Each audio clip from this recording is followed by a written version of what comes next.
நேயர்களுக்கு வணக்கம். இன்னைக்கு நம்ம நேர்களில் நம்ம சிறப்பு விருந்தினர் இஸ்கானை சேர்ந்த ஸ்ரீராம் தாஸ் அவர்கள் தான். சுவாமி வணக்கம் சுவாமி. ஹரே கிருஷ்ணா. வணக்கம். இப்போ போர் சூழல் மூடுகிட்டு இருக்கு, அதுவும் வெஸ்ட் ஏஷியாவில். நீங்களுமே வெஸ்ட் ஏஷியாவில், அதுவும் துபாயில் ஸ்டக்கான விஷயங்கள்லாம் நம்மளுக்கு தெரிய வருது. ஸோ அங்கிருந்த சுச்சுவேஷன் எப்படி இருந்தது? மரண பயத்தை காட்டினாங்களா? உண்மையிலேயே நீ கேட்ட கேள்வி உண்மைதான். நான் ஒரு நிகழ்ச்சிக்காக போயிருந்தேன் துபாய்க்கு பிப்ரவரி கடைசியில். ஸோ அது எதிர்பாராத விஷயமா என்ன ஆயிடுச்சுன்னா, நான் கிளம்புற அன்னைக்கு நான் 1ஆம் தேதி கிளம்புற மாதிரி இருந்தது. 1ஆம் தேதி தான் டிக்கெட் போட்டிருந்தேன் திரும்பி வரதுக்கு சென்னைக்கு. அது 28ஆம் தேதியிலேருந்து போர் ஆரம்பிச்சாச்சு. ஸோ 1ஆம் தேதி காலையில் கிளம்ப வேண்டிய ஃப்ளைட் போஸ்ட்போன் பண்ண ஆரம்பித்தாங்க. ஸோ அன்னைக்கு இருந்த சூழ்நிலை எப்படி இருந்தது அப்படின்னா, எனக்கு இன்னும் ஞாபகம் இருக்குது. 28 1ஆம் தேதிலாம் நேரடியாக துபாயில் எந்த விதமான தாக்கம் அன்னைக்கு இல்லை. முதல்ல அவங்க தான் சண்டை போட்டு கொண்டிருந்தாங்க. ரொம்ப நாளாகவே பேசி கொண்டிருந்தாங்க, இந்த மாதிரி நாங்கள் தாக்க போகிறோம். ஸோ நாங்கள் என்ன நினச்சிட்டு இருந்தோம்னா, இது ஒரு நாள் நடக்கும், நம்மளும் எதிர்பார்க்கல. ஏன்னா இதுக்கு முன்னாடியும் போர் நடந்திருக்கு. ஆனாலும் மத்திய கிழக்கு நாடுகள்னு சொல்லக்கூடிய துபாய், குவைத், பஹ்ரைனில் எந்த விதமான தாக்கமும் இல்லை. ஸோ நம்ம போகிறதுக்கு முன்னாடியே அந்த ஆர்கனைசர்ஸ் கேட்டாங்க, இந்த மாதிரி கொஞ்சம் போர் சூழல் இருக்கே, பண்ணலாமா அப்படின்னு. நாங்கள் கண்டிப்பாக பண்ணலாம், இது முன்னாடி நடந்திருக்கு தானே, நம்ம எதுக்கு அதுக்காக நிப்பாட்டணும்னு சொல்லி தான் நான் போனேன். அது இந்த துரதிருஷ்டவசமாக இந்த தடவை இவங்களையும் போருக்குள்ள இழுத்த மாதிரி சில விஷயங்கள் நடந்ததுனால எல்லாமே முடங்கி போச்சு. அது ஃப்ளைட் கேன்சல் ஆகி அங்கே நாங்கள் தங்கியிருக்கிற இடத்துல எந்த விதமான ஒரு உயிர் பயமும் இல்லை. ஆனால் தினமும் இரவு நேரத்தில் நாங்கள் எனக்கு ஒரு சின்ன ஒரு நிகழ்ச்சி தான் ஞாபகம் வந்தது. சிறு வயதில் என்ன பண்ணுவோம்னா, நம்ம தூர்தர்ஷனில் மகாபாரதம் பார்ப்போம். ரொம்ப ஆர்வமாக இருக்கும். ஞாயிற்றுக்கிழமை மகாபாரதம் அந்த காலைல 10 மணிக்கு 9 மணிக்கு அந்த பார்க்கணும் அப்படின்னு அவ்வளோ ஆர்வத்தில் எல்லாரும் பார்ப்போம். அதில் அந்த குருக்ஷேத்திர போர் நடக்கும்போது அர்ஜுனனும் கர்ணனும் போரிடுறாங்கன்னு வச்சுக்கோங்களேன். இவங்க அம்பு எய்வாங்க, அவங்க அம்பு எய்வாங்க. ரெண்டும் அது அந்த ஒரு வெடி மாதிரி வெடிச்சு அந்த ஒரு எஃபெக்ட்ஸ் கொடுப்பாங்க பாருங்க. அது இன்னும் அந்த ஞாபகம் ரொம்ப அருமையா இருக்கு. இதே மாதிரி நாம் என்ன பண்றோம், வானில் பார்க்குறோம். நிறைய நாட்கள், 2 நாட்கள் 3 நாட்கள் எப்படி இருக்கும் அப்படின்னா, இரவு நேரங்களில் மட்டும் நிறைய அவங்களுடைய மிசைல்ஸ் கொண்டே இருக்கும். இவங்க இன்டர்செப்ஷன் பண்ணுவாங்க. ஸோ இன்டர்செப்ஷன் நடக்கும்போது அது வெடிக்கும். அது டெப்ரி மாதிரி விழுது. அதனால டெப்ரி விழும்போது நம்ம இந்த இடத்துல இருந்தோம் அப்படின்னா நமக்கு பாதுகாப்பு இல்லை. அதனால தான் அவங்க என்ன பண்ணுவாங்கன்னா, மெசேஜ் கொடுத்துக்கிட்டே இருந்தாங்க. எனக்கு கூட மெசேஜ் வந்துட்டே இருந்தது. ஏன்னா அங்கே இருக்கும்போது எல்லா நபர்களுக்கும் இந்த ஏரியாவில் இன்னைக்கு ஏவுகணை தாக்குதல் இருக்கு. அவங்க அது இது பண்றாங்கன்னு நினைக்கிறேன். அந்த ப்ரொஜெக்ஷன் மாதிரி பண்றாங்க, எங்கேருந்து வருது, எந்த நோக்கி போகுது, எங்கே நம்ம இன்டர்செப்ட் பண்ண போகிறோம், அதெல்லாம் யோசிச்சு பண்ணுறாங்க. ஸோ வெளியில் வராதிங்க, அல்லது இதுக்கு பக்கத்தில் நிற்காதீங்க, விண்டோ பக்கத்தில் இருக்காதீங்க அப்படின்னு சொல்லிலாம் பண்ணுறாங்க.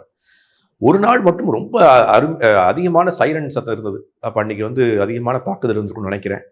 ஸோ அந்த சைரன் சத்தம் கேட்டாலே கொஞ்சம் பயம்தான். ஆனால் எனக்கு தெரிந்து துபாயில் உயிருக்காக ஆபத்து இருக்குது, மக்களுடைய உயிருக்கு ஆபத்து இருக்குன்ற மாதிரி இல்லை. ஆனால் பயம் அதிகமாக இருக்குது மக்களுக்கு. நான் அந்த ஞாயிற்றுக்கிழமை நான் இன்னொரு நிகழ்ச்சி இருக்கோமேன்னு சொல்லி நடத்தினோம். அது ஆன்லைனில். அப்பயே மக்கள் ரொம்ப பயந்துருந்தாங்க. ஏன்னா அவங்களுக்கு அந்த ஒரு அனுபவம் இல்லை. இன்னைக்கு நான் என்ன சொல்கிறேன் அப்படின்னா, இந்தியாவிலே, அதுவும் குறிப்பாக தமிழ்நாட்டுக்குலாம் இன்னைக்கு அவ்வளோ அனுபவம் இல்லை, போர்க்கால அனுபவம். நமக்கெல்லாம் அவ்வளோ புண்ணியம் பண்ணியிருக்கோம், அவ்வளோ கர்ம வினைனால நல்ல ஒரு பாதுகாப்பான இடத்துல இருக்கும். இன்னைக்கு வடநாடாவது நமக்கு அடிக்கடி பாகிஸ்தானுடன் உள்ள போர், சீனாவுடன் போர்லாம் சந்திச்சிருக்கு. நம்ம தமிழ்நாடு அந்த விதத்தில் ஒரு புண்ணிய பூமி. நம்மலாம் போரை பார்த்ததில்லை, அனுபவம் இல்லை, போர் எப்படி இருக்கும்ன்ற நமக்கு ஒரு இதுவும் இல்லை. அப்போ மக்களுடைய பயம் அதிகமாக இருக்குது. நான் பார்த்தேன் அன்றைக்கி மக்களுக்கு ஒரு பயம் அதிகமாக இருக்குது. அதே மாதிரி ஒரு நாள் சரி யாரும் ஒன்றும் இப்போ நிகழ்ச்சி இல்லை அப்படின்ட்டு கடற்கரை மூலியமாக நடந்து கொண்டு நாங்கள் ஜெர்மனிக்கு போயிட்டு இருந்தோம். அங்கேயும் பார்த்தாலே ரொம்ப பயமாக தான் இருக்குது. ஏன்னா அந்த ஏவுகணை வரதும் இவங்க போய் தாக்குறதும். அதுவும் குறிப்பாக ஒரு விஷயம் நீங்கள் கேட்டதுனால சொல்கிறேன். அன்றைக்கி ஒரு நாள் என்ன ஆச்சு அப்படின்னா, இரவு 10 மணி இருக்கும், நான் ஃபோனில் பேசி கொண்டிருந்தேன். அதுவும் பால்கனியில் இருந்து. கண்ணுக்கு முன்னாடி அந்த யுஎஸ் எம்பசிக்கில் தாக்குதல் நடக்குது. நம்ம வீட்டில் இருந்து, நான் தங்கியிருந்த இடத்துல இருந்து ஒரு 2 கிலோமீட்டர் தள்ளி தான் எம்பசி. எனக்கு என்ன ஆச்சரியம் அப்படின்னா, 100க்கும் மேற்பட்ட ஏவுகணைகளை தடுக்கிறீங்க, ஆனால் அந்த யுஎஸ் எம்பசியில் போய் தாக்கக்கூடிய ஏவுகணையை மட்டும் தடுக்கலை. என்னன்னு தெரியல. இதெல்லாம் மக்களுக்கு தான் தெரியும், அல்லது அதில் இருக்கக்கூடிய இவங்களுக்கு தான் தெரியும். ஆனால் யுஎஸ் எம்பசி தாக்கப்படும் போது அந்த ஒரு அப்படியே அந்த வெடி சத்தம் கேட்டு புகையுடன் சத்தம் அது ரொம்ப பார்க்குறதுக்கே கொஞ்சம் கஷ்டமாக தான் இருந்தது. எந்த உயிர் சேதமும் ஏற்படலை, யாருமே அந்த காம்பவுண்டில் இல்லை அன்னைக்குன்னு கேள்விப்பட்டேன். எல்லாம் வெக்கேட் பண்ண சொல்லிட்டாங்க. ஆனால் ரொம்ப பக்கத்தில், அது 2 கிலோமீட்டர்ன்றது ரொம்ப பக்கம் தானே, ஷார்ட் டிஸ்டன்ஸ் தானே. ஸோ அதனால கொஞ்சம் நிறைய என்ன சொல்றதுன்னா, ஒரு மறக்க முடியாத சம்பவங்கள், மறக்க முடியாத ஒரு தருணம். நாமளும் அந்த தருணம் இருந்தோம் அப்படின்னு சொல்லி கஷ்டப்பட்டு தான் வந்தோம். அப்புறம் கடைசியாக எப்படி வந்தாகணும், ஏன்னா ஃப்ளைட்ஸ் கேன்சல் ஆகிக்கொண்டே இருக்கு. எப்படி சுவாமி இப்போ திரும்ப ரிட்டர்ன் வந்து எப்படி வந்தேன் நான் என்ன பண்ணோம் அப்படின்னா ஒமான் போய் ஓமன் ஒமான் மஸ்கட்ல வந்து குறைபாடுகள் இல்லை, எல்லா ஃப்ளைட்டும் ஓடிக்கொண்டு தான் இருக்கு முதல் நாள்ல இருந்து. ஏன்னா மஸ்கட் ஒமான் தான் என்ன பண்ணாங்கன்னா அமெரிக்காவுக்கும் ஈரானுக்கும் இது பண்ணாங்க, பேச்சுவார்த்தைக்கு இதாக இருந்தாங்க, மத்தியஸ்தம் பண்ணாங்க. அதனால ஒமான்ல வந்து பெரிய தாக்குதல் இல்லை. ஒமான்ல அதே மாதிரி அமெரிக்காவினுடைய இதுவும் கிடையாது, எந்த விதமான பேஸும் கிடையாது. ஸோ அதனால ஒமான்ல எந்த விதமான தாக்குதலும் இல்லை. முதல் நாள்ல இருந்து ஒமான் ஏர்போர்ட் வந்து ஃபுல்லி ஃபங்க்ஷனல் ஃபுல்லா இருந்தது. துபாயில இருந்து எப்படி அங்க ஓமன்? அதுக்கப்புறம் அதுதான் ஒரு விசா அப்புறம் இமீடியட்டா எடுத்து ரோடு மூலியமாவே அது ஒரு பெரிய டிராவல். கார்ல ஒரு டிஓடி ஒருத்தர் வந்து ஹெல்ப் பண்ணார். ஸோ அதனால கார்ல வந்து ரொம்ப பெரிய பார்டர் கிராஸ் பண்றதுக்கு அது ஒரு பார்டர் அலோவ் பண்ண மாட்டேன்னாங்க. ஏன்னா வந்து விசா நீங்க வேற இடத்த எடுத்திருக்கீங்க.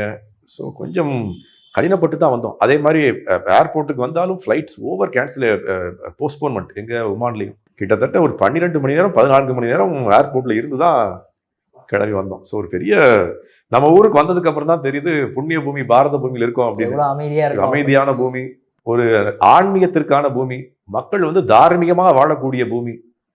அதுதான் வந்து அந்த காலத்துல என்ன சொல்லுவாங்க அப்படின்னா, இது சாஸ்திரம் என்ன சொல்கின்றது, பாலைவனம் அப்படின்றது ஒரு சவபூமி. பாலைவனம்ன்றது என்ன அப்படின்னா பிணங்கள் வந்து சவைக்கக்கூடிய எல்லாம் இறந்து போகக்கூடிய பூமி அது. அதனால பாலைவனம்ன்றதே ஒரு நம்மளுடைய வாழ்க்கைக்கு, நம்மளுடைய தார்மீக வாழ்க்கைக்கு ஏதும் இல்லாத பூமி தான். இன்னைக்கு பணம் அதிகமாக இருக்கு, மக்கள் அங்கே அதிகமாக வாழ்ந்து கொண்டிருக்கின்றார்கள். அவர்களையும் கொண்டு போய் சந்தித்து நம்ம பகவத்கீதையினுடைய கோட்பாடுகளை கொண்டு போய் சேர்க்க வேண்டிய அவசியம் நமக்கு இருக்கு. அதனால பிரயாணிக்கிறோம். பாரம்பரியமான சன்னியாசிகள், பாரம்பரியமான சாதுக்கள்லாம் கடலை கடந்து போவதே கிடையாது. ஆனால் நம்ம என்ன பண்றோம், இன்னைக்கு பிரபுபாதருடைய கருணை, பிரபுபாதர் வந்து ஸ்ரீல பிரபுபாதர் இஸ்கானுடைய ஸ்தாபகம் பண்ணதே கடலை கடந்து போய் அமெரிக்காவில் தான் ஸ்தாபகம் செய்தார்.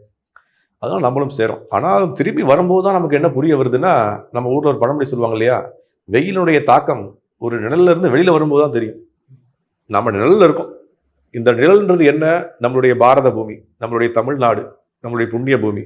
இந்த தமிழ்நாட்டிலிருந்து வெளியில வந்து எங்கேயாவது இந்த மாதிரி போர் அப்படின்னு மாட்டிக்கொள்ளும் போது தான் நம்மளுடைய ஊரை போல் இல்லையே, எவ்வளவு சொர்க்கமான நமக்கு ஒரு வாழ்க்கை அப்படின்னு தோணுது.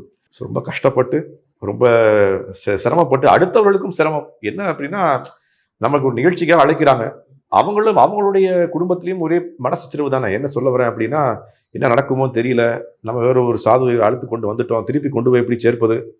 ஸோ கொஞ்சம் கடினமாக தான் அவங்களுக்கும் இருந்தது.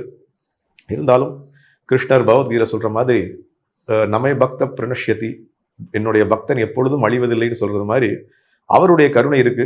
அவரோட நிறைய விஷயங்கள் இன்னும் கூட அதிகமாக சொல்ல முடியும் உங்களுடைய சேனல்ல. இதை நான் வந்து பின்னாடி வந்து யோசித்து பார்க்கும்போது தான் தெரிஞ்சது, எவ்வளவு விதங்களை நான் வருவதும் சரி, போவதும் சரி, அங்க வந்து இருந்ததும் சரி, அதே மாதிரி நடந்த விஷயங்கள் எல்லாமே எப்படி தப்பித்து வந்ததுன்னு பார்த்தீங்கன்னாலுமே பகவானினுடைய தீர்க்கமான ஒரு கருணை இருந்தது அப்படின்றதுல எந்த விதமான சந்தேகமும் இல்லை. ஏன்னால் பார்டர்ல வந்து அவங்க ஹெல்ப் பண்ணது, நம்மளை அலோவ் பண்ணது, அதே மாதிரி ஃப்ளைட் கரெக்டான டயத்தில் இருந்தது. நிறைய கேரளா ஃப்ளைட்ஸ் கூட கேன்சல் ஆயிடுச்சு. நிறைய பேசஞ்சர்ஸ் வந்து அங்கே ஒமான் ஏர்போர்ட்டில் நேற்று நைட்ல இருந்து இருக்காங்க, ஃப்ளைட் கேன்சல் ஆகிட்டே இருக்கு. ஏன்னா எங்கள் கூட்டம் அதிகமாகிடுச்சு, எல்லா ஊர்லேயும் அங்கே தான் வராங்க. ஏன்னா கத்தார், பஹ்ரைன், சவுதி எல்லாம் அங்கே தான் வராங்க. ஏன்னா அங்கே ஒன்று தான் ஃப்ளைட் போயிட்டு இருக்கு. இப்போல்லாம் ஆரம்பிச்சிட்டாங்க கொஞ்சம். பட் அதனால வந்து அந்த நாள் ரொம்ப இதாக தான் இருந்தது. நம்மளுடைய ஃப்ளைட்டும் கரெக்டாக கிளம்பணும், விசா ஒரே நாளில் கிடைக்கணும், எவ்வளோ விஷயங்கள் இருக்கு. அதனால வந்து இதை வந்து கிருஷ்ணருடைய ஒரு இதாக தான் நான் பார்க்குறேன். அதனால ரொம்ப கஷ்டப்பட்டு தான் வந்தோம். Okay sir. சாமி, இப்போ இந்த மாதிரி வந்து ஒரு போர் நடந்துகிட்டு இருக்குது ஓகேங்களா. ஒரு பக்கம் என்னன்னா ஈரானில் இருக்கக்கூடிய குழந்தைகள்லாம் இறக்குறதை நம்மளால் பார்க்க முடியுது. இந்த பக்கமே வந்து நிறையா இஸ்ரேலில் நிறையாவும் இறக்குறத பார்க்க முடியுது. இந்த போர்னால மக்களுக்கு என்ன பயன், எதுக்காக இந்த போர்? அப்புறம் இந்த நடுவில் நீ கேட்ட கேள்வி ரொம்ப அற்புதமான கேள்வி இல்லையா? பாருங்களேன், உங்களுக்கும் எனக்கும் சண்டை இல்லையா, எதுக்கு பிஞ்சு குழந்தைகளை போய் எது தாக்கணும்? அது உண்மை என்ன அப்படின்னா, இதுதான் இரண்டு சைட்ல இருந்து ப்ராப்ளம் இருக்கு. அவங்களும் என்ன பண்றாங்க அப்படின்னா, ஒரு ஹியூமன் ஷீல்டா போய் குழந்தைகளை கொண்டு போய் முன்னாடி வைக்கிறது. அதுவும் எவ்வளவு ஒரு கோழைத்தனமான விஷயம். நான் சண்டை போட வந்துட்டேன், நம்ம நேரடியா சண்டை போடுவோமே. அதுதான் வந்து நம்மளுடைய பாரம்பரியமான சத்திரிகள் அப்படித்தான் இருந்தாங்க. என்னன்னா, நம்ம மகாபாரதத்துல பார்க்கிறோம், குருக்ஷேத்திர போர்ல பகல் நேரத்துல அடுத்தவர்களுடைய உடலை, அடுத்தவர்களுடைய உயிரை எப்படியாவது மாய்த்து விட வேண்டும், கொன்று விட வேண்டும் என்று தீர்க்கமாக சண்டை போடக்கூடிய நபர்கள் இரவு நேரத்துல வந்து 2 பேரும் ஒன்று அமர்ந்து உணவு பரிமாறிக்கொண்டு உணவு எடுத்துக்கொண்டு இருப்பார்கள். அப்ப அந்த அனோன்யமும் இருந்தது. ஆனாலும் சத்திரியனுடைய தர்மத்தை விட்டுக் கொடுக்க முடியாது, தர்மத்திற்கு எதிராக, அதர்மத்துக்கு எதிராக சண்டையிட வேண்டும் சண்டையிட்டாங்க. இன்னைக்கு அந்த மாதிரி இருக்கிற நபர்கள் வந்து பெண்களையோ, குழந்தைகளையோ, வயதானவர்களையோ வந்து முன்னாடி வைத்து அவர்களை வந்து ஒரு ஷீல்டாக வைக்க போவதில்லை. நான் அன்னைக்கு அந்த இதை நீ சொன்ன அந்த ஸ்கூலை பார்த்தேன், அந்த கேமரா பார்த்தேன், அந்த ஃபோட்டோ பார்த்தேன். ஒரு மிலிட்ரி காம்பவுண்டுக்குள்ளே நீங்கள் தனியாக ஒரு காம்பவுண்டு கட்டி அதை வந்து ஒரு ஸ்கூல் மாதிரி நடத்துனீங்கன்னா எப்படி பாதுகாப்பாக இருக்கும்? என்றைக்கோ ஒரு நாள் தாக்குத்தான் ஆவாங்க. அது எதற்காக? குழந்தைகளை, பிஞ்சு குழந்தைகளை, அதுவும் குறிப்பாக வந்து பெண் குழந்தைகளுக்கான ஒரு பள்ளிக்கூடமாக இருந்ததுன்னு நினைக்கிறேன். அங்கே போய் வைத்து அதை வந்து 160க்கும் மேற்பட்ட பிஞ்சு குழந்தைகளை வந்து உயிர் மாய்த்துக் கொள்வது நல்லாவா இருக்கு? நல்லா இல்லை. ஆனால் இவர்களும் என்ன பண்றாங்க அப்படின்னா, அதுதான் எனக்கு கேட்ட கேள்வி ரொம்ப அற்புதமான கேள்வி. என்ன அப்படின்னா, பகவத்கீதையில் கிருஷ்ணர் அதான் சொல்றாரு. என்ன சொல்றார்? நிறைய பேர் இதில் வந்து ரஷ்யாவில் வந்து ஒரு கேஸ் போட்டாங்க. பகவத்கீதைன்ற புஸ்தகத்தை நீங்க வந்து முதல்ல விதரணம் செய்யக்கூடாது. என்ன காரணம் அப்படின்னா, சண்டையிடு, போரிடு அப்படின்னு சொல்லக்கூடியதுதான் பகவத்கீதையினுடைய கோட்பாடு. அதனால வந்து இது வந்து ஒரு வயலன்ஸ், நம்ம வந்து டுவர்ட்ஸ் வயலன்ஸ், அடுத்தவங்களை வந்து வயலன்ஸ் செய்யக்கூடிய விஷயமாக இருக்கு. அதனால இந்த புஸ்தகத்தை வந்து நீங்க வந்து அனுமதிக்க கூடாதுன்னு ஒரு கேஸ் போட்டாங்க அந்த காலத்துல. அப்ப அது ஒரு பெரிய சிந்தனையாகவே முடிந்தது. இது உண்மையிலே அப்படித்தானா அப்படின்ற விஷயம் கேட்கப்பட்டது. பகவத்கீதையில் கிருஷ்ணன் என்ன சொல்றாருன்னா, அர்ஜுனன்ட்ட ஒரு சத்திரியனுடைய வேலை என்ன? எங்கேயாவது அதர்மம் இருக்கு அப்படி என்றால் தர்மத்தை நிலைநாட்ட போரிடலாம். ரொம்ப அற்புதமான விஷயம் இது. அதர்மம் இருந்தால் அந்த அதர்மத்துக்கு எதிராக போரிட்டு தர்மத்தை நிலைநாட்ட வேண்டும். அதுதான் வந்து ஒரு சத்திரியனுடைய அழகு. ஆனால் இன்னைக்கு என்ன இருக்கு? அதர்மம்ன்றது எல்லா இடங்கள்லையும் இருக்கு. இன்னைக்கு அமெரிக்காக்காரர்களோ இஸ்ரேல்காரர்களோ ஈரான்ல மட்டும்தான் அதர்மம் இருக்குன்னு சொல்ல முடியுமா? சொல்ல முடியாது. அல்லது ஈரான் மட்டுமே ஏன் துபாயை தாக்கணும், எதற்காக பஹ்ரைனை தாக்கணும், எதற்காக குவைத்தை தாக்கணும், என்ன காரணம்? அவர்கள் வந்து அமெரிக்காவுடைய பேஸ் இருக்குன்னு தாக்குறாங்க. ஆனால் இது அதர்மத்திற்கு எதிரான போராக தெரியல. நீங்க சொல்ற மாதிரி ரெண்டு பேருக்கு ஒரு ஈகோ கிளாஷாக தான் இருக்கு. இதே நீங்க பார்க்கலாம். இன்னைக்கு நீங்க ஏதாவது ஒரு ஆஃபீஸ்ல வேலை பார்க்கும் போதே பார்க்க முடியும். என்ன ஆகும் அப்படின்னா, அந்த இருக்கக்கூடிய மேனேஜர் ரெண்டு பேருக்கு சண்டை நடந்து கொண்டு இருக்கும். அது ஒரு பனிப்போர் மாதிரி இருக்கும். அல்லது வந்து ஒரு ரெண்டு பெரிய ஒரு கம்பெனிஸ்க்கு எதிராக ஒரு போர் நடந்து கொண்டு இருக்கும். வேலையை பார்க்கக்கூடிய மற்ற நபர்களுக்கு தான் வந்து எக்கச்சக்கமான இடையூறுகள். அவர்கள் சில பேரோட உயிரை கூட மாய்த்து விடுவார்கள். சில பேருடைய வேலை போய்விடும். சில பேருக்கு வந்து வேலை சரியா, பணம் சரியா கிடைக்காது. இதுதான் இங்கேயும் எக்கச்சக்கமான நபர்கள் இறந்து கொண்டிருக்கின்றார்கள். யாருக்காக? யாரு பெரிய ஆள்? நான் தான் உயர்ந்தவன். 16வது அத்தியாயத்தில் சொல்றார் அவர், ஈஸ்வரோகம் அகம்போகி. நான் தான் ஈஸ்வரன் அப்படின்னு காட்டக்கூடிய மனோபாவம் மக்களுக்கு நிறைய இருக்கு. நான் தான் அமெரிக்கா தான் நான், எல்லாம் எனக்கு இருக்கு, நான் தான் எல்லாத்துக்கும் தலையானவன் அப்படின்னு சொல்லி காட்ட வேண்டும்ன்ற காரணத்துக்காக என்ன பண்றோம் அப்படின்னா போரிடுறோம். அப்ப இதுல என்ன கிடைக்கும்? வெறும் பிணம் தான் கிடைக்கும். என்ன கிடைக்கும்? வெறும் சவம் தான் கிடைக்கும். மக்கள் மாய போறார்கள், மக்கள் மாய்ந்து விடுகின்றார்கள். என்ன கிடைக்க போகுது? ஒன்றும் கிடைக்க போறது. ஆனாலும் என்ன? பேர் கிடைக்க வேண்டும், புகழ் கிடைக்க வேண்டும். 5 கிராமங்களை கொடுப்பான்னு போய் கேட்டார் கிருஷ்ணர் துரியோதனன். 5 கிராமங்களை கொடு. இவர்கள் எல்லாம் சத்திரியர்கள். அவருடைய வனவாசம் முடிந்து விட்டது. அந்த இதுல தோத்ததுக்கு அப்புறம், அந்த ஜகடைக்காயில தோத்தாங்களே, ஜகடை போர்ல தோத்ததுக்கு அப்புறம் அவங்களுடைய வனவாசம் முடிந்தாச்சு. நீங்க வந்து என்ன பண்ணுங்கன்னா, அவங்களுக்கு ஒரு 5 கிராமங்களை கொடுங்க, அவங்க பராமரித்துக் கொள்வார்கள். நீ மற்ற எல்லாத்தையும் வாழ்ந்து கொள், தேவையில்லை அப்படின்னு சொன்னான். அதுக்கு அவன் பதில் என்ன சொன்னான்? ஒரு குண்டூசியை நீங்க வந்து குத்தினா கூட எந்த நிலத்துல போய் குத்துமோ அந்த இடத்தை கூட அவன் கொடுக்க மாட்டேன்னு. அப்ப என்னாச்சு? போர் தான் ஒரே வழி.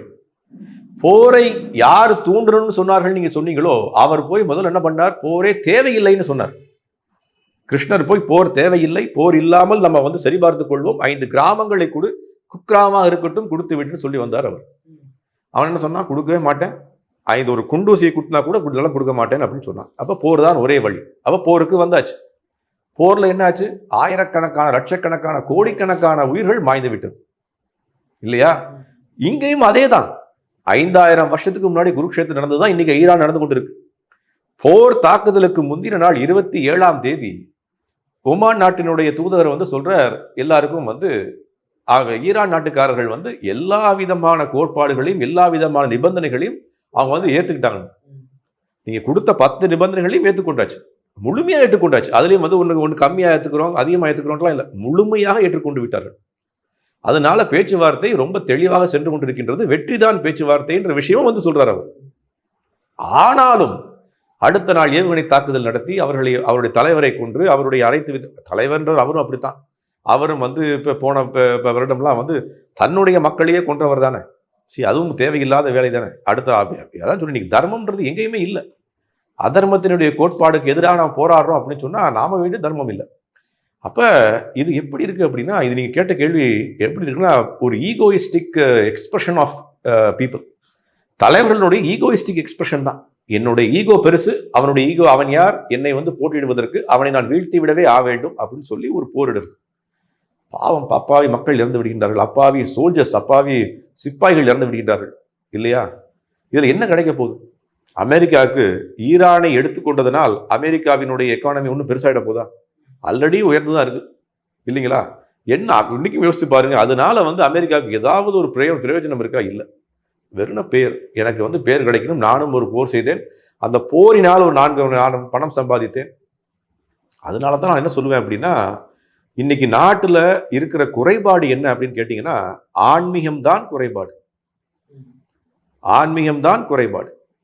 ஆன்மீகத்துடைய விஷயங்களை உள்ளது உள்ளபடி, நம்மளுடைய தார்மீகமான விஷயங்களை கடைசியில் இருக்கக்கூடிய பாமரனுக்கும் சரி, குழந்தைகளுக்கும் சரி கொண்டு போய் சேர்த்தோம் என்றால் தான் என்ன பண்ண முடியுமோ இந்த மாதிரி போர்களை தவிர்க்க முடியும். இல்லைன்னா என்ன ஆகும் அப்படின்னா, போர் நடந்து கொண்டே தான் இருக்க போகுது. இன்னைக்கு பாருங்களேன், நீங்களும் நானும் பேசிக்கொண்டிருக்க தருணத்துல எவ்வளவு இடத்துல போர் நடந்து கொண்டு நீங்களே பாருங்க.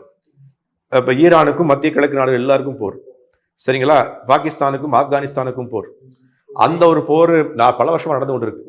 இங்க வாங்க, ஆப்பிரிக்கால வந்தீங்க அப்படின்னா நைஜீரியாவுக்கும் எத்தியோப்பியாவுக்கும் உள்ள சண்டை, சூடான்ல வந்து சண்டை இல்லைங்களா? அங்க வந்து அசர்பைஜான் அர்மேனியாவுக்கு சண்டை. என்ன எல்லா இடங்களிலும் போர் போர் போர் போர் போர் போர் நடந்து கொண்டே இருக்கு. அப்ப இந்த கேள்வியை வந்து ஸ்ரீல பிரபுபாதர், இஸ்கானுடைய ஸ்தாபகாச்சாரியர் பிரபுபாதர்கிட்ட கேட்டாங்க. அவருடைய காலத்துல தான் வியட்நாம் போர் நடந்து கொண்டிருந்தது. இதே தானே, அமெரிக்கா என்றைக்குமே தன்னுடைய விஷயங்களை மாற்றிக்கொள்வதே கிடையாது. வியட்நாம் எங்கேயோ இருக்கு, வியட்நாமின் ஒரு சின்ன நாடு, அந்த நாட்டினால ஏதாவது ஒரு பெரிய ஒரு பிரச்சனை ஏற்பட போது அமெரிக்காவுக்கு ஏற்பட போவதில்லை. ஆனாலும் வியட்நாம்ல போர்ல ஈடுபட்டாங்க. வியட்நாம் போர் நடந்து கொண்டிருக்கு. அப்ப பிரபுபாதர்கிட்ட கேட்கறாங்க இந்த கேள்வியை. பிரபுபாதர் சொன்ன விஷயம் அற்புதமான விஷயம். அதுதான் ஆச்சாரியர்களுடைய கூற்று வந்து எப்போதுமே உறுதியா இருக்கும். அவர் என்ன சொன்னார்னா, போர்கள் நிற்க போவதில்லை. 1945 ஐக்கிய நாடுகள் சபைன்னு அமைஞ்சிக்கு. எதுக்காக அமைச்சோம்? போர்களே வரக்கூடாது, உலக போரே வரக்கூடாதுன்னு நினைச்சோம். 1945 இன்றைக்கு வரைக்கும் 2025 80 ஆண்டுகள்ல ஏற்பட்ட போர்களுடைய எண்ணிக்கை முந்தி 80 நாடுகள் அதிகம். இதான் தரவுகள் சொல்லுது. அப்ப 1945க்கு 80 வருஷங்களுக்கு முன்னாடி எவ்வளவு போர்கள் ஏற்பட்டதோ அதை விட அதிகமான போர்கள் அதிகமாயிடுச்சு. ஏன் தெரியுமா காரணம்? நாடுகள் அதிகமாயிடுச்சு. நீங்க பிரித்து பிரித்து பிரித்து பிரித்து நாடுகளை அதிகப்படுத்தி கொண்டே போனால் போர்கள் நடந்து கொண்டுதான் இருக்கும். யூகோஸ்லாவியான்னு ஒரு நாடு இருந்தது, அது இன்னைக்கு 10 நாடுகளா பிரிஞ்சாச்சு. அப்படி என்னாச்சு? ஒவ்வொரு நாடும் மற்ற நாடும் போர் கொண்டுதான் இருக்கும். என்னுடைய பார்டர் சரியில்லை. நீங்க நடந்தது தாய்லாந்துக்கும் கம்போடியாவுக்கும் நடந்து கொண்டிருந்தது. அப்ப எதுக்காக ஒரு விஷ்ணு கோயில் இருக்கு, அந்த விஷ்ணு கோயில் பாதி விஷ்ணு கோயில் வந்து கம்போடியா இருக்கு, பாதி கோயில் வந்து தாய்லாந்து இருக்கு. அதை குண்டு தொலைச்சு தவிர்த்திட்டாங்க. அப்ப உங்களுக்கு கோயில்கள் முக்கியம் இல்லை, உங்களுக்கு வந்து சமய கோட்பாடுகள் முக்கியம் இல்லை. உங்களுக்கு என்ன தேவை? என்னுடைய பவுண்டரி தான் முக்கியம். இன்னைக்கு நம்ம ஊர்லயும் பார்க்கிறோம் இல்லையா, அண்ணன் தம்பி சண்டை எதற்காக நடக்குது? என்னுடைய பவுண்டரி வந்து சரியா மெயின்டைன் ஆகல, என்னுடைய நிலம் அதிகமா இருக்கு, குறைவா இருக்கு.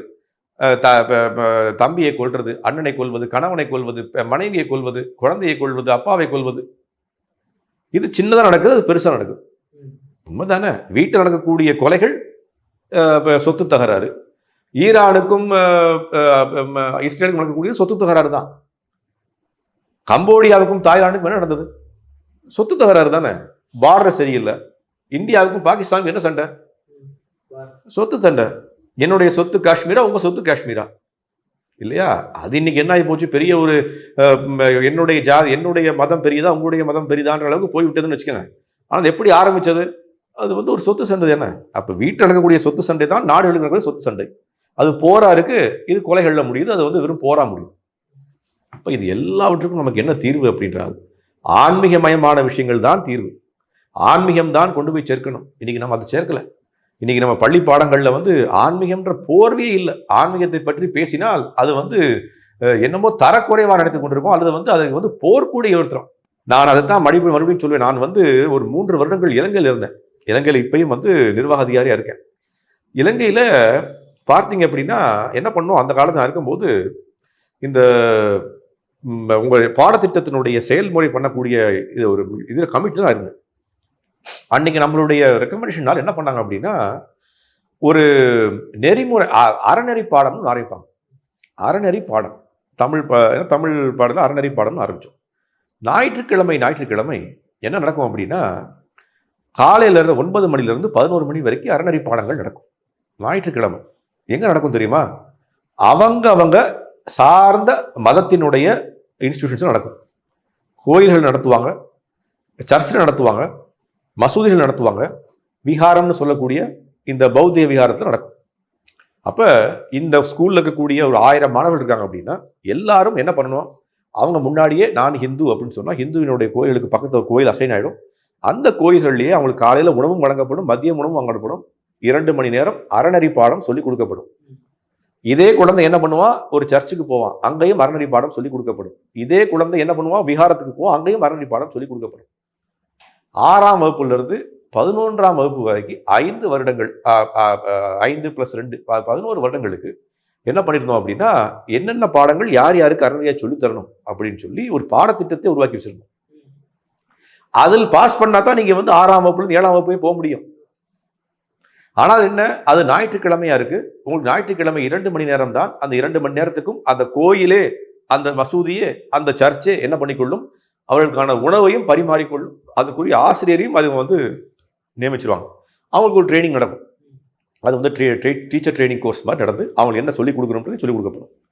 இது ஆரம்பிச்சு ரொம்ப அற்புதமாக நடந்து கொண்டிருது. அப்புறம் தான் நான் எதிர்பார்த்து என்ன பண்ணேன், ஒரு 2 வருடங்களுக்கு அப்புறம் போய் குழந்தைகளுக்கு கொண்டு போய் இந்த பாடத்திட்டத்தினுடைய இம்பேக்ட் எப்படி இருக்கு அப்படின்றத ஸ்டடி பண்ணேன். அப்போ எனக்கு என்ன பட்டது அப்படின்னா 2 விஷயங்கள் பட்டதில்லை. ஒன்று என்ன அப்படின்னா, நம்மளுடைய சம்பிரதாயம், நான் கடைபிடிக்கக்கூடிய, என்னுடைய தந்தை கடைபிடிக்கக்கூடிய ஒரு மதம் இருக்கு இல்லையா, அந்த மதத்தில் இருக்கக்கூடிய நல்ல கோட்பாடுகளை முதல்ல அவன் தெரிந்து கொள்றான். இன்னைக்கு முதல்ல அதுவே நம்மளுடைய குழந்தைகளுக்கு இல்லை. நீங்கள் சார்ந்து நீங்கள் பிராக்டிஸ் பண்ணக்கூடிய மதத்தில் இருக்கக்கூடிய நல்ல விஷயங்கள் என்ன, அதனுடைய கோட்பாடுகளே நிறைய பேருக்கு தெரியாது. ஏன்னா செக்குலரிசம் அப்படின்னு சொன்னீங்கன்னா அது நாத்திகம் தான். அது நாத்திகத்தினுடைய வெளிப்பாடு தான் செக்குலரிசம். அப்ப அவனுக்கு என்ன பண்றோம்? கடவுள்னு ஒருத்தர் இருக்கார், அந்த கடவுளை நம்மளுடைய மதத்தின் சார்பாக எப்படி வணங்குவதுன்ற விஷயத்தை முதல்ல தெரிந்து கொள்றாங்க. 2வது விஷயம், மற்ற மதத்தினருடைய வெறுப்பையும் குறைத்துக் கொள்கின்றான் அவன். என்ன காரணம்? அன்றைக்கு எல்லா குழந்தைகளும் தங்களுடைய எல்லா விதமான மதத்தினுடைய சார்ந்த விஷயங்களுக்கு போறாங்க. அடுத்த நாட்கள் அதே பள்ளிக்கூடத்துல ஒரு கிறிஸ்தவனும் சரி, ஒரு முஸ்லீம் பையனும் சரி, ஒரு இந்து பையனும் சரி அமர்ந்து அதே பிசிக்ஸ் படிக்கிறாங்க, கெமிஸ்ட்ரி படிக்கிறாங்க. அப்ப என்ன நடக்கும்? அவன் சில நேரம் என்ன பண்ணுவான்? குழந்தைகள், வேடக்கூடிய குழந்தைகள், இவன் நேற்று கற்றுக்கொண்ட விஷயத்தை அவன்கிட்ட பேசுவான், அவன் கற்றுக்கொண்ட விஷயத்தை இவன்கிட்ட பேசுவான். அப்ப ஒரு அடுத்த மதத்தினுடைய ஒரு இழிவுபடுத்தக்கூடாது அப்படின்ற எண்ணமும் அவனுக்கு தோன்றி இருக்கின்றது விஷயத்தை பார்த்தேன். அப்ப என்ன நடக்கும்? உங்களுக்கு அடுத்தவனை துன்புறுத்தக்கூடாதுன்ற எண்ணம் வரும், அடுத்தவனை இழிவுபடுத்தக்கூடாதுன்ற எண்ணம் வரும், தன்னுடைய மதத்தினுடைய பெருமையும் புரியும். அப்ப இது எல்லாமே இருக்கும்போது என்ன நடக்கும்? அவனுக்கு அவன் ஒரு ஆன்மீகத்தினுடைய சாரத்தில் வாழக்கூடிய மனிதனாக சொசைட்டில வருவான். அவன் அன்னைக்கு என்ன பண்ணுவான்? அவனுக்கு தர்மம்னா என்னன்னு தெரியும், அடுத்தவர்களை ஏச்சி பழகக்கூடாதுன்னு தெரியும், அடுத்தவர்களை கொன்றுதான் என்னுடைய சொத்தை எடுக்க வேண்டும்ன்ற எண்ணத்துக்கு அவன் தள்ளப்பட மாட்டான். சின்ன வயசுல இருந்தே அவனுக்கு தர்மத்தை பற்றி சொல்லிக் கொடுத்துருக்கும். ஆனால் இன்னைக்கு என்ன நடந்தது? தர்மத்தினுடைய பாடங்களே கிடையாது. எல்லா பாடங்களும் எப்படி இருக்கு? நீங்க உதாரணத்துக்கு நான் நீங்க சொன்ன ஒரு இடத்த ஒரு கல்வியாளர்கிட்ட சொன்னேன், நீங்க பள்ளிக்கூடத்துல அதர்மத்தை மட்டும்தான் சொல்லிக் கொடுத்து கொண்டிருக்கீர்கள். என்ன காரணம் சொல்றேன் கேளுங்க. நீங்க அறிவியல் சொல்லிக் கொடுக்குறீங்க, கணக்கு சொல்லிக் கொடுக்குறீங்க, ஒரு ஆங்கிலம் தமிழ்ல சொல்லிக் கொடுக்குறீங்க, அதை விட்டுருங்க. எங்க தெரியுமா அதர்மத்தை கத்துக்கிறான்? ஹிஸ்டரியில கத்துக்கிறான். ஹிஸ்டரின்னு ஒரு வரலாறு பாடம் வச்சிருக்கீங்க இல்லையா, அதுல அவன் என்ன கத்துக்கிறான்னு நினைக்கிறீங்க? அவன் வெறும் அதர்மத்தை தான் கத்துக்கொள்கிறான். என்ன கத்துக்கிட்டோம்? நாளை என்ன கத்துக்கிட்டேன் என்னோட ஹிஸ்டரி பாடத்துல? எப்படி அவுரங்கசீப் என்ன பண்ணார், எப்படி பண்ணார், அதே மாதிரி சோழ சேர பாண்டியனுடைய சண்டை என்ன, எப்படி அவங்களுக்கு வைணவர்களுக்கும் சிவத்துக்கும் ஏற்பட்ட சண்டை என்ன, உலக போர் எப்படி நடந்தது? நீங்க என்ன நினைக்கிறீங்க அப்படின்னா நடந்த விஷயங்கள் எல்லாமே அதர்மத்தை சார்ந்த விஷயங்கள், அதனுடைய குறிப்புகள் தான் இருக்கு. அப்ப நான் படித்து படித்து படித்து படித்து 6ஆம் வகுப்புல அதர்மம், 7ஆம் வகுப்புல அடித்தர்மம், 8ஆம் வகுப்புல அதர்மம். அதுலயுமே சாமி இந்த ஹிஸ்டரியில பார்த்தோம் அப்படின்னா நீங்க சொன்ன மாதிரி வாரெல்லாம் ஃபுல்லா கொடுத்துட்டு கடைசியில ஒரே ஒரு பக்கத்துல மட்டும் இந்த கோயிலை இவர் கட்டினார், இந்த கோயிலை இவர் அழைத்தார், அதை மட்டும் தான் போட்டிருப்பாங்க. அதுவும் உங்களுக்கு எக்ஸாமுக்கு யூஸ்ஃபுல்லா இருக்காது, அது நீங்க படிச்சிருக்க மாட்டீங்க, ஞாபகம் இருக்காது. ஏன்னா எல்லாமே எக்ஸாம் ஓரியன்டா இருக்கு நம்ம ஸ்டடீஸ். அப்ப என்ன ஆச்சு? உங்களுக்கு தர்மம்னா என்னன்னே தெரியாது. உங்களுடைய அதர்மத்தினுடைய வெளிப்பாடு எப்படி நம் நாட்டில் இருந்ததுன்ற விஷயங்கள் ஹிஸ்டரி மூலியமா கத்துக்கிறோம். வெறுப்பு அங்கேயே ஆரம்பிச்சாச்சு. அவன் படிக்க படிக்க என்ன நினைக்கிறான்? சைவம் வைணவத்துக்கு எதிரானது, இந்து முஸ்லீமுக்கு எதிரானவன், இந்து கிறிஸ்தவனுக்கு எதிரானவன் அப்படின்னு சொல்லி சின்ன வயசுலேயே படித்து படித்து படித்து படித்து படித்து அவன் என்ன பண்ணுவான்? அவனுக்கு சக்தின்னு ஒன்று கிடைக்கும் போது, இளைஞன் ஒருத்தர் ஆயிட்டான், எனக்கு சக்தின்னு ஒன்று கிடைக்கும் போது என்ன பண்ணுவான்? முதல்ல அதுக்கு எதிராக தான் செயல்படுவான். அதனால தான் இந்த அறநெறி பாடம்ன்றது ரொம்ப ரொம்ப முக்கியமான விஷயம். ஒரு அறநெறி பாடத்தை கொண்டு வரணும், குழந்தைகளுக்கு நல்ல விஷயங்களை சொல்லிக் கொடுக்கணும். அப்போ என்ன நடக்கும் அப்படின்னா சின்ன வயதுலேருந்து அவன் என்ன பண்ணுவான் அப்படின்னா அவன் வந்து இது ரொம்ப முக்கியமான விஷயம்னு போர் அப்புறம் வராது. அவன் நாளைக்கு என்ன பண்ணுவான் அப்படின்னா பெரிய தலைவனாக வருவான். அப்போ அவனுக்கு வந்து அந்த கம்பேட்டபிலிட்டின்ற விஷயம் வரும். இன்னைக்கு தலைவர்கள்ட்ட கம்பேட்டபிலிட்டி கிடையாது. இன்னைக்கு நான் உதாரணத்துக்கு சொல்கிறேன், ஏன் நீங்கள் அரசியலுக்கே வாங்க. அரசியல்ன்றது இன்னைக்கு இப்போ அவங்க அரசியல் திருவிழா நடந்து கொண்டு இருக்கு. உங்களுக்குலாம் உங்களுடைய சேனல்ஸ்லாம் தெரியும். அரசியல் திருவிழா இது எலெக்ஷன்றது அரசியல் திருவிழா தானே. அந்த அரசியல் திருவிழா நடக்க போகுது. எல்லாமே அதர்மம் தான்.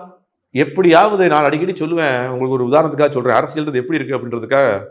நான் வந்து இதில் வந்து வேலையை பார்த்து கொண்டிருந்தேன். வங்கியில் முந்தி வேலை பார்த்து பேங்க்கில் இருந்தேன் இல்லையா. அப்போ வந்து ஃபஸ்ட்டு நான் எனக்கு போஸ்டிங் வந்து பாம்பேல. நான் பாம்பேல தான் முதல்ல என்னுடைய ஜாப் ஆரம்பித்தேன். பாம்பேல ஒரு வாட்டி நான் பீச் சைடு போயிட்டுருக்கோம், ஃப்ரெண்ட்ஸோட போயிட்டு இருக்கும்போது இந்த நண்டு பிடித்து கொண்டிருந்தாலும் ஒரு பெண்மணி நண்டு பிடித்து கொண்டிருந்தாங்க. அதே பெண்மணி வந்து என்ன பண்ணுறாங்க அப்படின்னா மீனையும் பிடிக்கிறாங்க, மீனை பிடிச்சு கொண்டு வந்து கொடுக்குறாங்க, நண்டையும் பிடித்து கொடுக்குறாங்க. அவன் மீனை வைக்கக்கூடிய விஷயம் எப்படி இருக்கு அப்படின்னா ஒரு வாளியில் வச்சிருக்காங்க, அது மூடி இருக்கு. நண்டு மட்டும் என்ன இருக்குன்னா ஓப்பனாக இருக்கு. நிறைய நண்டுகள் அங்கே இருக்கு. அதை எடுத்து உள்ளே போட்டுக்கிறாங்க, அது அப்படியே இருக்கு, மூடவே இல்லை. நான் அப்புறம் வந்து பார்த்து விட்டு போயிட்டேன். எனக்கு 2 நாளாக யோசிச்சு ஏன் வந்து நண்டை மட்டும் க்ளோஸ் பண்ணல, நண்டை மட்டும் ஏன் க்ளோஸ் பண்ணாமல் வச்சிருக்காங்க, தப்பிச்சிடான்னு யோசிச்சேன். அப்புறம் மறுபடியும் அடுத்த நாள் போய் ஒரு நாள் பார்க்கும்போது என்ன தெரிஞ்சதுன்னா ஒரு நண்டு கூட தப்பிப்பதே இல்லை. என்ன காரணம் அப்படின்னா ஒரு நண்டு கொஞ்சம் மேலே ஏறினால் அடுத்த நண்டு அதை கீழே இறக்கி விட்டுரும். மீன் என்ன பண்ணும் அப்படின்னா தானே தவி மேலே வந்துடும். அதனால அதை க்ளோஸ் பண்ணி என்ன பண்ணிட்டாங்க, அதை க்ளோஸ் பண்ணிட்டாங்க.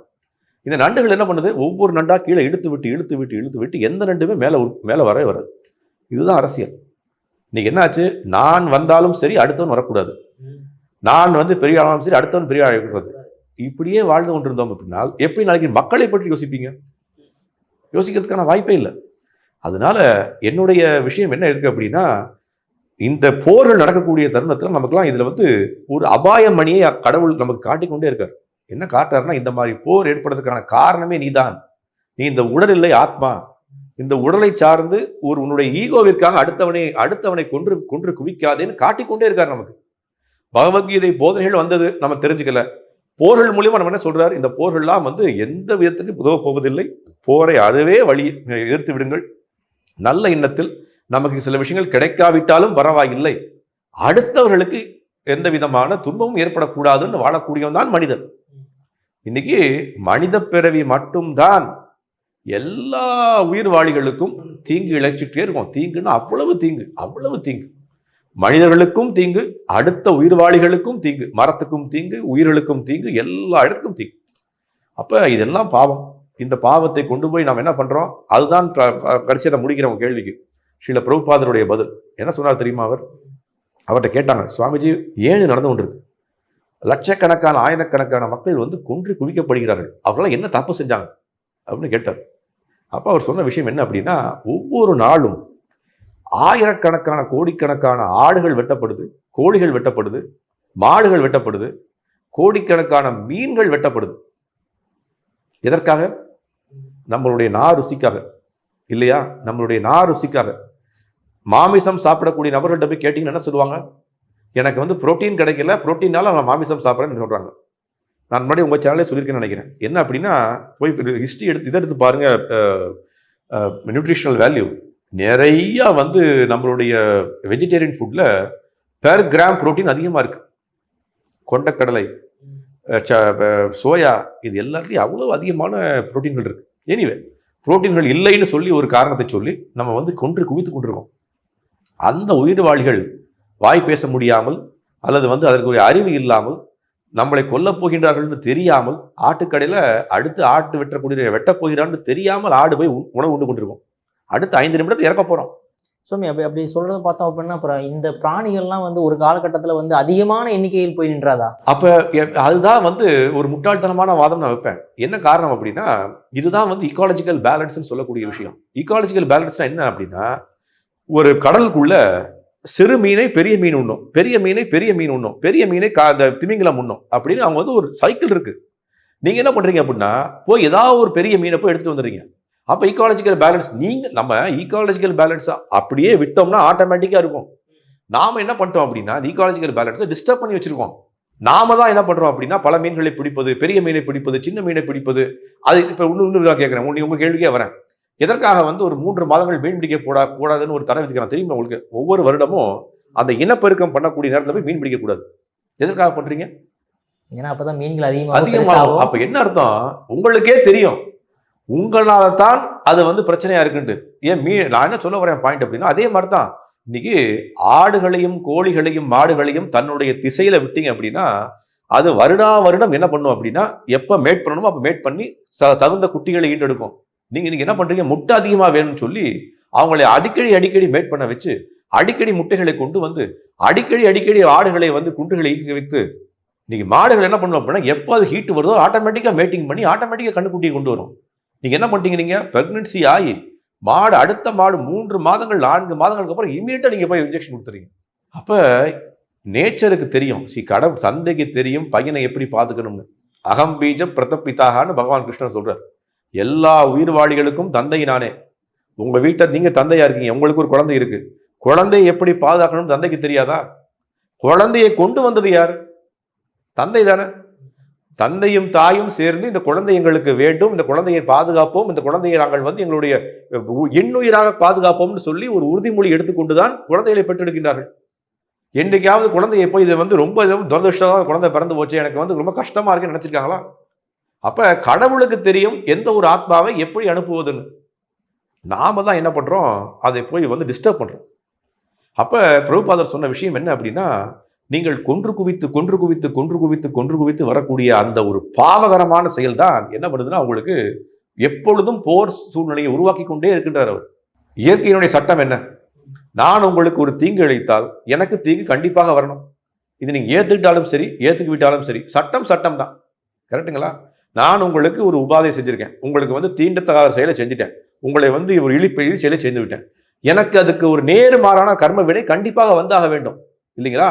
அப்ப நீங்க என்ன பண்ணிருக்கீங்க? உங்க நாருசிக்காக ஒரு மாட்டை கொண்டிருக்கிறீர்கள், ஒரு கன்றுக்குட்டியை கொண்டிருக்கிறீர்கள், ஒரு ஆட்டை கொண்டிருக்கிறீர்கள். அதுக்கு என்ன கர்ம வினை நீங்க சொல்லுங்க. அதேதான். அதனால தான் நீங்க பார்த்தீங்கன்னா, அதான் முன்னாடியே சொன்னேன், வருடா வருடம் உங்களுடைய டெக்னாலஜிக்கல் அட்வான்ஸ்மெண்ட் அதிகமாயிடுச்சு இல்லைங்களா? உங்களுடைய வெதர் மானிட்டரிங் சிஸ்டம்ஸ் அதிகமாயிடுச்சு.